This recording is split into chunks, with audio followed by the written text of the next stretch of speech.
বাবা বন বন বন বন বন বন করে ঘুরবে, এবার মিটারটাও বন বন বন বন বন বন ঘুরে এরকম এরকম করে টাকা বেরিয়ে যাবে। সে করে না মায়ের তো বেশি বেশি কথা জানো না, মা চলছে চলবে। আমি তার শাশুড়ি মায়ের তালের বড়া খেয়ে বেতাল।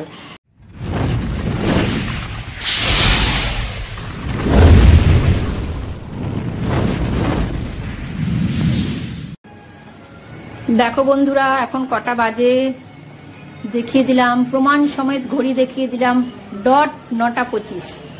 এবার চলো আমার কিচেনটা দেখাই, অন্য রকমের কিচেন আজকে দেখতে পাবে। চলো, আমার ফ্ল্যাশ লাইটটা জ্বলছে না কেন জানি না, ফোনে একটু অন্যরকম দেখাবে আজকে, পরিষ্কার দেখাবে না যদিও, তবুও দেখো রান্নাঘর একদম শান্ত, চুপটি করে বসে আছে রান্নাঘর। কেন বলো তো? প্রথম কথা হচ্ছে আমার বিরহে, দ্বিতীয় কথা হচ্ছে সত্যিকারের কথা হচ্ছে এখন আমি আজকে কিছুই শুরু করিনি। তো চলো, হ্যালো বন্ধুরা, welcome back to my channel. আশা করি সবাই ভালো আছো, সুস্থ আছো, আনন্দে আছো। আমিও হাঁপাতে হাঁপাতে ভালো আছি এখনের মতন। একটু পরে হাঁপানি বন্ধ হয়ে যাবে, তখন একদম আমি শান্তভাবে ভালো হয়ে যাব। তোমাদের কেন বলি বন্ধ সবকিছু আজকে। এই দেখো আজকে আমি মাছ আনতে বাজারে গেছিলাম, এখানে আছে, পরে দেখাবো। হ্যাঁ, এখন আমি ড্রেস চেঞ্জ করিনি। খয়রা মাছ আছে, আর ভাইয়ের জন্য চারাপোনা আনতে গেছিলাম। সত্যি করে এবারে সত্যি করে বলছি, হাঁপিয়ে গেছি দৌড়ে দৌড়ে আসতে গিয়ে। চারাপোনা আনতে গেছিলাম, কিন্তু এগুলো মনে হচ্ছে বাটা, আমি ঠিক অত বুঝিনি, তাড়াহুড়ো করে নিয়ে এসছি। চলো এবার একটু তোমাদের সাথে ফেস টু ফেস কথা বলে নিই, আমার বদনটা তোমাদেরকে এবার একটু দেখিয়ে দিই। চলে এসছি তোমাদের সামনে, ব্যাক ক্যামেরা থেকে ফ্রন্ট ক্যামেরা এনে আমি পাক্কা 3 মিনিট ঘরের মধ্যে চক্কর দিলাম। কেন বলো তো? মানে কোথায় গেলে আমার বদনটা ভালো মতন দেখা যাবে, মানে পুরো বদনটা ফ্যাকাশে হয়ে যাচ্ছে এই আলোর জন্য। বলেছিলাম আমাদের ঘরে প্রচন্ড আলো, এই জন্য না আমার একবারে বিরক্ত লাগে ভিডিও করতে গেলে। মানে সবসময় নিজেকে মনে হয় আলোয় আলোকিত করে রাখি, মানে পুজো প্যান্ডেলের মতন একদম।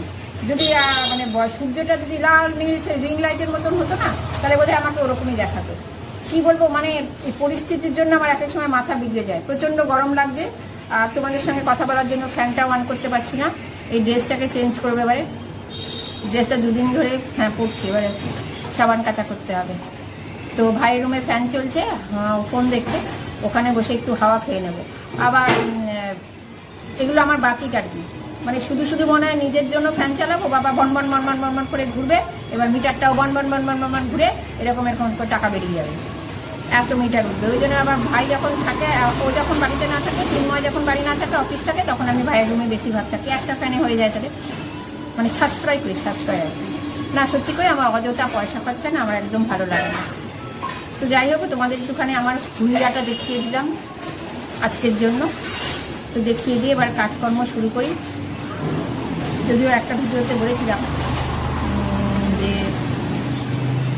একটা বিরাট কাজের জন্য আমাদের একটুখানি ডিস্টার্ব আছে, আমরা দুজনেই, চিন্ময় ডিস্টার্ব আছে, আমিও ডিস্টার্ব আছি।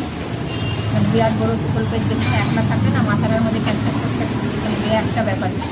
কী করে সাকসেস হবো, কী করে সাকসেস হবো।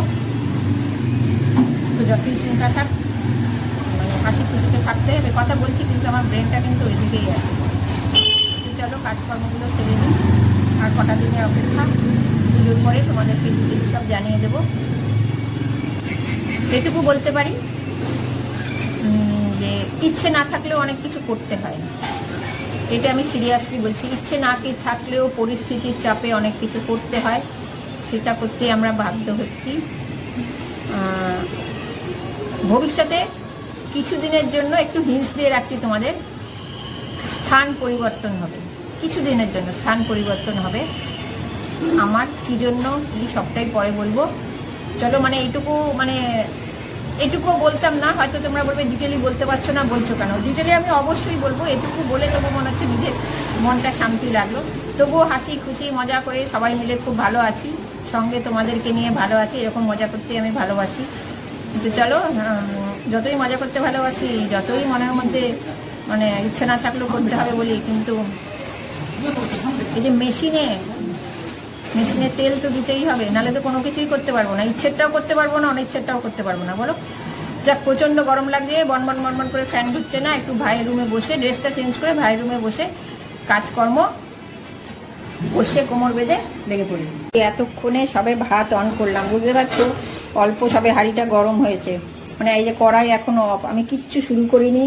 এখন বাজে 10টা বাজতে 5, আর এই মাছ ধুয়ে কন্টেনার করে একদম নুন হলুদ মাখিয়ে আমি রেখে দিই। আমি একদম নুন হলুদ মাখিয়ে রাখি, এটা আমার মাকেও দেখেছি। আর এই যে এই মাছগুলো, ওইগুলো তো চারাপোনা নয়, এগুলো কি বাটা নাকি আমি বুঝতে পারছি না। যাই হোক, নিয়ে আসলাম। ভাই এই ধরনের মাছগুলো খুব ভালো খায়, ওই জন্য চলো এগুলো কন্টেনারগুলো ফ্রিজে তুলে ঝটপট আজকে তাড়াতাড়ি হলো না, যদিও অনেক দেরি হলো, কিন্তু ফ্যাক্টরি জয়েন তো করতেই হবে। যদিও আমার মালিকের কোনো ভয় ডর নেই, আমার রাজত্বে আমি সেরা, আমি যখন খুশি কাজকর্ম করে দেব, যখন খুশি খেতে দেব। আমার বরমশাই চিন্ময়ের কোনো কিছু নেই, আলু ভাতে ভাত দিলেও কিছু না। আমার ভাইকেও যা খেতে দেবে, ওকে যদি শুধু মাছের ঝোল দিয়ে ভাত খেতে দেওয়া হয় তাই খেয়ে নেবে, যত ঝামেলা হচ্ছে আমার। চলো তো বন্ধুরা, দেখো রান্না বসিয়ে দিচ্ছি, এইমাত্র বসালাম। এই যে আলু কুমড়ো ভাজবো, পেঁয়াজ দিয়েছি অল্প, তো পেঁয়াজ দিলে খুব ভালো লাগে আমার কাছে, অল্প আলু দিয়েছি। এই জিনিসটা আমার কাছে খুব ফেভারিট, এই ভাজাটা।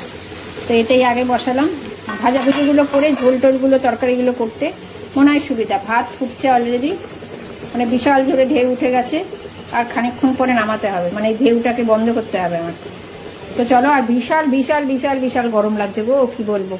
বৃষ্টি তো বন্ধ একদম, সূর্যি মামা একদম বড় বড় করে রক্তচক্ষু করে তাকিয়ে আছে, মানে কি বলবো, আর ভালো লাগছে না। এবারে মনে হচ্ছে না একটু বৃষ্টি হোক, অসহ্য গরম লাগছে গো। তো আমার রান্না কমপ্লিট, এবারে বান্না করছি। এই যে আমরা বলি রান্না বান্না, সেটাকে আমি বলি ঘুরিয়ে বলি রান্নাটা তো হলো, এটা হচ্ছে বান্না, এই কাজটা হচ্ছে বান্না। এই বান্নার কাজটা আমার হয়নি, আর এই কাজটা আমার রান্নার থেকে করতে বিরক্ত লাগে। তোমরা তো জানো আমার রান্না করতে ভালো লাগে না একদম, কি করব, করতে হয় তাই করি। আর বান্নাটা হচ্ছে আরও অস্বস্তিকর। ওফ, তবুও আজকে গ্যাসের জায়গাটা পরিষ্কার আছে। আমি ডালের ফ্যানা পড়তে দিইনি, ভাতের ফ্যান পড়তে দিইনি, একদম স্ট্রিক্টলি ছিলাম, করা যাবে না। আজকে আমার অনেক বেলা হয়ে গেছে, বলেছিলাম, ওরা আমার কথা খুব শুনেছে। আমার ডালও খুব বাধ্য, ভাতও খুব বাধ্য। তো তাহলেও একটু পরিষ্কার তো করতে হয়, একটু পরিষ্কার করে নিচ্ছে। আর আমি না স্কচ ব্রাইট দিয়ে পুরো ঘষে নিই, ভিম লিকুইড দিয়ে, তারপরে ন্যাকটা দিয়ে পরিষ্কার করি, তাতে আমার মনে হয় বেশ ভালোই পরিষ্কার হয়। এক একজনের কাজের এক একটা সুবিধা, তো আমার এই কাজটা করতে এইভাবে সুবিধা, যেহেতু আমার একদমই ভালো লাগে না, মানে যত কুইক করা যায়।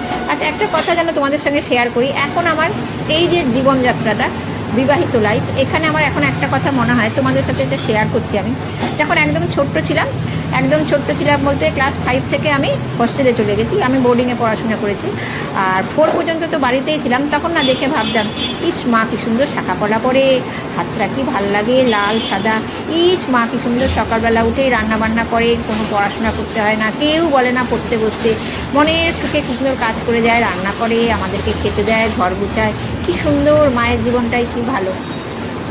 কি বলবো তোমাদের, এখন আমার কি মনে হয়, বাবা সে পড়াশোনার জীবনটাই ভালো ছিল। শাখা পলা, সেও তো দেখি কদিন পরে পরে শাখাগুলো মাজতে হয়, নালে কি ধুলো পড়ে যায়। আর এই যে রান্নার পরে বান্না, এ তো আরও বিরক্তিকর কাজ, ভালো লাগে না একদম। তা আমার বরমশাইকে বলি, বরমশাই বলে কি সবচেয়ে সহজ পদ্ধতি কী জানো, চিন্ময় ভালো কথা বলে, তোমাদের হয়তো এই কথাটা ভালো লাগবে, কিন্তু সব ক্ষেত্রে এটা হয় না। বলে রোজই যদি যে একসের থালিগুলোর অর্ডার করে দিই, আর বাইরের খাবার খেতেও তো ভালোবাসো, বাইরের খাবার খাওয়া হবে। আমার না বাবা না, বলে রান্নার লোক রাখি। হ্যাঁ, একটা রান্নার লোক রাখাও হয়েছিল, কি বলবো জানো, আমি 1 মাসখানে কোনো রকমে টেনেছি, তার থেকে মনে হয় যে এই কষ্ট করছি তাই ভালো। আসলে এই কষ্টটা একঘেয়ে হয়ে গেছে, তো এখন আবার এর থেকে ছুটি পেতে চাইছি। যাই হোক, গ্যাসের জায়গাটা মুছে, টাইলসটা একটু মুছে দিলাম ওই ন্যাকড়া দিয়ে, এরপরে স্নান ফানের ব্যাপার। তো এই যতক্ষণ না এই কাজটা শেষ হয়, কি বলবো তোমাদের, আমার একদম ভালো লাগে না। আর এই কাজগুলো করতে গেলে না আমার মায়ের কথা খুব মনে পড়ে, যে মাকে দেখে কত ভালো ভাবতাম একসময়। তখন মা বলতো, বাবা আর পাচ্ছি না, এটা ইচ্ছা করছে না, ওটা ইচ্ছা করছে না। তখন আমার মনে হতো, বাবা এই কাজ আবার ইচ্ছা করে না, মায়ের যত বেশি বেশি কথা, এই কাজ করতে কত ভালো। আর এই যে পড়তে বসা, এটা যে কী বিরক্তিকর কথা। তারপরে হোম টাস্ক করো, সেগুলো আবার মানে জবাবদিহির মতন হোম টাস্কটা দাও, ওরে বাবা সে তো আরও বিরক্তিকর। তখন মনে হতো না গো, এই যে বলে না যেদিন যায় সেদিনই ভালো, ওরকম অবস্থা। দাঁত থাকতে মানুষ দাঁতের মর্ম বোঝে না। আমি একদম হাড়ে হাড়ে টের পেয়েছি গো, দাঁত থাকতে যে মানুষ দাঁতের মর্ম বোঝে না। ওই জীবনটা ছেড়েছি না, মনে হচ্ছিলো তখন মনে হচ্ছিল হাত ছেড়ে বেঁচেছি, এখন মনে হচ্ছে হাত ছেড়ে কি, এখন তো হাঁপানি ধরে যাচ্ছে। এখন বাবাও নেই, মাও নেই, আমার বলারও কিছু নেই, নাহলে ক্ষমা চেয়ে নিতাম, ক্ষমা ক্ষমা ক্ষমা মা, তোমাকে দেখে এগুলো ভেবেছিলাম। তো যাই হোক, গ্যাসের জায়গাটা আমার মোছা কমপ্লিট। এবার ন্যাকড়াটা ধুয়ে একটুখানি বাইরে মেলে রাখবো, নাহলে না কেমন একটা গন্ধ বেরোয় আমার মনে হয় এই ন্যাকড়াগুলোর থেকে। তো ঝাক্কাস করার চেষ্টা করছি, করে নিয়ে তোমাদের অবশ্যই শেয়ার করব গ্যাসের জায়গাটা আমার কেমন মোছা হলো। আর বেলাও আজকে অনেকখানি হয়ে গেছে, ওই জন্য আমার যেন ভেতরে মনে হচ্ছে লোকে বাইরে লাঠি দিয়ে পেটায়, তো আমার ভেতরে মনে হচ্ছে আমাকে কেউ লাঠি দিয়ে পেটাচ্ছে। তো চলো ন্যাকড়াটাকে ধুয়ে বাইরে মেলে তোমাদের কাছে আবার আসছি মানে গ্যাসের জায়গাটা দেখাবো আমি বান্নাটা কেমন করতে পারলাম। তো বন্ধুরা, এই দেখো আমার গ্যাসের জায়গা মোছা কমপ্লিট। টাইলসগুলো দেখো আর গ্যাসের ওভেনটা দেখো, এই হচ্ছে ফাইনাল লুক। আমার এখনো ফাইনাল লুক কমপ্লিট হয়নি, মানে আমি স্নান এখনো করতে যেতে পারিনি। এইটা করে নিলাম, এরপরে আর একটা জিনিস দেখাই। কালকে দেখো এই কর্মটা আমি করেছি, দুটো হ্যান্ডেলই ভেঙে গেছে, এমন টান মেরেছি, তারপরে কি করব কিছুতেই খুলতে পারি না। এবার বাসনটা আমাকে বের করতে হবে, তখন এই জায়গাটাকেও আমি ভেঙে ফেলেছি। মানে একটা বড় সুন্দর কাজ করেছি আমি, এটাও শেয়ার করে দিলাম তোমাদের সাথে। কে কে আমার মতন এরকম কাজ করতে পারো একটু জানিও তো। আর এদিকে চলো ঘরের পর্দাগুলো একটু টেনে দিয়েছি, এত আলো আর ভাল লাগছে না, মানে আমার মনে হচ্ছে ঘরের মধ্যে বোধহয় সূর্যটা ঢুকে পড়ছে, এবারে এত প্রচন্ড গরম লাগছে। আজকের ভিডিওতে শুধু আমি গরমই করে যাচ্ছি। আর এখানে এই জামা কাপড়গুলো আমি স্নান করে পরবো, এরা এখন মুখ থুবড়ে পড়ে আছে। চলো স্নান টান করে নি। স্নান সেরে এলাম, এবারে পুজোটা দিয়ে নিই। আজকে আমার অনেক বেলা, কটা বাজে বলো তো? 1:30 বাজে। তো যাই তাড়াতাড়ি পুজোটা দিয়ে নিই।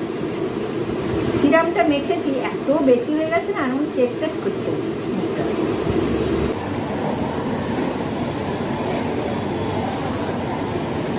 আজকে দুপুরে লাঞ্চ করে একটু বাইরে বসলাম, ভাই শুয়ে পড়বে, ওয়েদারটা বেশ সুন্দর চেঞ্জ হয়ে গেল, কি সুন্দর মেঘ করে এসছে, মানে একটু বাইরে বসি, প্রাকৃতিক সৌন্দর্য উপভোগ করি, তারপরে না একটু শোবো, ওই জন্য একটু এসে বসলাম। কটা বাজে? 2টো বাজে কিনা দেখে। খুব ভালো লাগছে, মেঘ করেছে, এর মধ্যে দেখো প্রচুর উঠছে। যদি একটু হাওয়া দিত না ফার্স্ট ক্লাস হতো, কিন্তু অতখানি করবে না। ওই যে বেশি আহ্লাদ দিলে আমরা মাথায় উঠে যাই না, ওই রকম। ভগবান যদি আমাদের বেশি আহ্লাদ দেয় মাথায় উঠে যাব, ওই জন্য চাপিয়ে রেখে দিয়েছে। হাওয়াটা নেই, মেঘ করে আছে, খুব ভালো লাগছে, পরিবেশটা দারুণ লাগছে। ওই জন্য ভাবলাম একটু বসি। আর আমাকে তো মানে নিদ্রা দেবীর জন্য কোনো চেষ্টা করতে হয় না, ও অটোমেটিক এসে যায়। মানে সবসময় বেলটা টিপেই আছে, মনে হয় খাওয়া হলেই বেলটা টিপে যায়। অনেকক্ষণ ধরে বসে আছে, তারপরে আমি একটু ক্যামেরাটা অন করি, একটু নয় কথাই বলি, তারপরে শুই। তো যাই, চলি, ঘুমিয়ে পড়ি একটু। তো বন্ধুরা, আমাদের ডিনার কমপ্লিট, কিন্তু আমার খাওয়া কমপ্লিট নেই। কেন বলো তো? গতকাল আমার শাশুড়ি মা চিন্ময়কে বলেছিল বাড়ি যেতে, তালের বড়া করেছিলেন উনি, তালের বড়া দিয়ে পাঠিয়েছিল। এরকম 4 কন্টেনার ছিল, তোমাদেরকে দেখালাম এর অবস্থা এখন কি। আমার ভাইকে তো সব খাবারই দেওয়া হয় জানো, ও শরীরের জন্য 4টে তালের বড়া ওকে দিয়েছি, কারণ তালের বড়া তো হজম করা শক্ত। হ্যাঁ, এই জ্ঞানটা আমি দিলাম ভাইয়ের উদ্দেশ্যে, কিন্তু নিজের উদ্দেশ্যে আমার কোনো জ্ঞান নেই। আমি এখানে দেখো, আমার বরকে একটা সবজি ও বলছে খাবে না, মানে আমার বর খেয়ে থকে গেছে, কিন্তু আমি থকে যাচ্ছি না। তালের বড়া পেয়েছি মানে খেয়েই যাব। বিকেল থেকে আমার পেটটা জানি কেমন একটু গড়বড় করছে, মানে ওরা আমাকে বলেই যাচ্ছে পেটের ভেতরে যত যন্ত্রপাতি আছে, সুজাতা আর খাস না, কিন্তু আমার বন্ধ নেই। এটুকুতে এসে দাঁড়িয়েছে, আমার বরমশাই বলছে ওরে বাবারে আমি আর খাবো না, আমাকে কালকে আবার অফিস যেতে হবে, আমাকে সুস্থ থাকতে হবে। বলছে আমার সুস্থ আমি থাকবো, কাত আমি হব না। এর মধ্যে কি হয়েছে জানো? সন্ধ্যের পরে মানে 8টা নাগাদ আমার শাশুড়ি মা ফোন করে বলছে, কিরে সুজাতা, তালের বড়া কেমন খেলি? আমরা খুব ভালো খেয়েছি। বলে আছে না শেষ হয়ে গেছে? আমরা না মা, চলবে, এ আর শেষ হবে না মনে হচ্ছে, আমিই খেয়ে শেষ করবো। বলছে আরও লাগলে বলিস, ও চিন্ময়কে দিয়ে পাঠিয়ে দেবো। না আর লাগবে না, তোমার ছেলে আমাকে খালি বাধা দিয়ে যাচ্ছে, আর আমি ওই বাধা প্রদান না শুনে আমি খেয়েই যাচ্ছি। তো খেয়ে যাচ্ছি, দেখি কতটুকু খেতে পারি। কি অবস্থা জানো আমার? ফ্রিজে জল, সত্যি কথা বলছে, ফ্রিজের জলের বোতল বের করতে, জল খাবো মানে বের করতে গিয়ে আরেকটা খেয়ে নিচ্ছি, এরকম অবস্থা। তালের বড়া এত ভালো লাগে। সত্যি কথা বলতে আর একটা কথা বলছে, আমার শাশুড়ি মা এগুলো অপূর্ব বানায়, খুব সুন্দর বানায়। আমার খেতে ভালো লাগে, কিন্তু আমি বানাতে পারি না। তো শাশুড়ি মা এটা ওটা করে পাঠায় আর আমি খাই। আর এখানে ভাবছি খাবো কি খাবো না, এটাই চিন্তা করছে আর কি। আর আমাকে এখান থেকে বরখালি বলেই যাচ্ছে তালের বড়া জিন্দাবাদ, তালের বড়া জিন্দাবাদ। দেখবে তোমার অবস্থাটা কী হয় তালের বড়াগুলো খেয়ে, তুমি কখন শেষ করো আর তোমার পরিণতি কী দাঁড়ায় আমি দেখবো। তো এত বকবক করছে বলে কন্টেনারগুলো বন্ধ করে না বসে রইলাম, নিয়ে চিন্তা করছি কি করব, খাবো কি খাবো না। আবার ভাবছি একটা খাই, আবার ভাবছি না খাবো না, করে ভাবছি তালের বড়াগুলো রেখে দিয়ে আসবো। তো সেই উদ্দেশ্যেই চিন্তা করে যে দেখো এখানে আমার চিন্তান্বিত হয়ে গেছে, তালের বড়া নিয়ে চিন্তা হয়ে গেছে। একেই আমি শাশুড়ি মায়ের তালের বড়া খেয়ে বেতাল, তারপরে যদি আরও বেতাল হই এটা ভাবছি। না চলো আর ভিডিওটা না বাড়িয়ে খাবো কি খাবো না বসে বসে চিন্তা করি, কারণ তোমাদেরকে আমার হাত থেকে ছাড়া করে দিই। তো গুড নাইট বন্ধুরা, দেখা হবে একটা নেক্সট ভিডিওতে। ততক্ষণ পর্যন্ত তোমরা সবাই ভালো থেকো, সুস্থ থেকো, আনন্দ থেকো। আর আমি তালের বড়া এখানে খেয়ে যাবো কিনা চিন্তা করে যাই, তোমরা চুপচাপ ঘুমিয়ে পড়ো, ঠিক আছে? Okay bye.